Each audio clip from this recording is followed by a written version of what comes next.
ಹಳ್ಳಿ ಶೈಲಿಯ ಮಸಪ್ಪು ಹೇಗೆ ಮಾಡೋದು ಅಂತ ನೋಡೋಣ. ಮೊದಲಿಗೆ 2 ಥರ ಸೊಪ್ಪನ್ನ ತೊಗೊಳ್ಳೋಣ. ಪಾಲಕ್ ಸೊಪ್ಪು ಹಾಗೂ ದಂಟಿನ ಸೊಪ್ಪು ಎರಡು ಚೆನ್ನಾಗಿ ನೀರಲ್ಲಿ ತೊಳ್ಕೊಂಡು ನಾವು ಅದನ್ನು ಚೆನ್ನಾಗಿ ಸಣ್ಣದಾಗಿ ಹೆಚ್ಕೊಂಡು ಆಮೇಲೆ 1 ಟೊಮೆಟೊನ ಹೆಚ್ಕೊಳ್ಳೋಣ. ಜೊತೆಗೆ ಹಸಿಮೆಣಸಿನ್ಕಾಯಿನ ಹೆಚ್ಕೊಳ್ಳೋಣ. ಆಮೇಲೆ ಈರುಳ್ಳಿ ಕೂಡ ಹೆಚ್ಚಿ ಇಟ್ಕೊಳ್ಳೋಣ. ಇವೆಲ್ಲ ಹೆಚ್ಚಾದ ಮೇಲೆ ನಾವು ತೊಗರಿಬೇಳೆನ ನೀರಲ್ಲಿ ತೊಳ್ಕೊಳ್ಳೋಣ.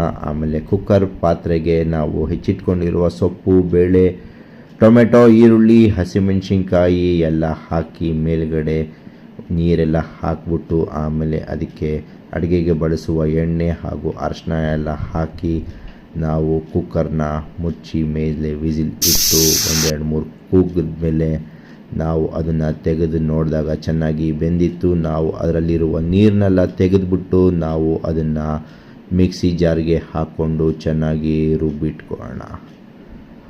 ಚೆನ್ನಾಗಿ ರುಬ್ಬಿಟ್ಕೊಂಡು ಪೇಸ್ಟ್ ಎಲ್ಲ ಆದಮೇಲೆ ನಾವು ಒಂದು ಕಡೆ ಸೈಡಲ್ಲಿ ಇಟ್ಕೊಳ್ಳೋಣ. ಆಮೇಲೆ ಸಾಸಿವೆ ಒಗ್ಗರಣೆ ಎಲ್ಲ ಹಾಕಿ ಅದಕ್ಕೆ ಇಂಗು ಎಲ್ಲ ಹಾಕ್ಬಿಟ್ಟು ನಾವು ರುಬ್ಬಿಟ್ಕೊಂಡಿರುವ ಪೇಸ್ಟ್ನ ಅದಕ್ಕೆ ಹಾಕಿ ಆಮೇಲೆ ಅದಕ್ಕೆ ನೀರನ್ನ ಹಾಕ್ಬಿಟ್ಟು ಮೇಲೆ ಧನಿಯಾ ಪುಡಿನ ಹಾಕಿ ಜೊತೆಗೆ ರುಚಿಗೆ ತಕ್ಕಷ್ಟು ಉಪ್ಪು ಚೆನ್ನಾಗಿ ಕುದಿಸ್ಕೊಳ್ಳೋಣ. ಚೆನ್ನಾಗಿ ಕುದ್ದ ಮೇಲೆ ಅದು ಘಮ ಅಂತ ಪರಿಮಳವಾದ ಸುವಾಸನೆ ಬರ್ತಾ ಇರುತ್ತೆ.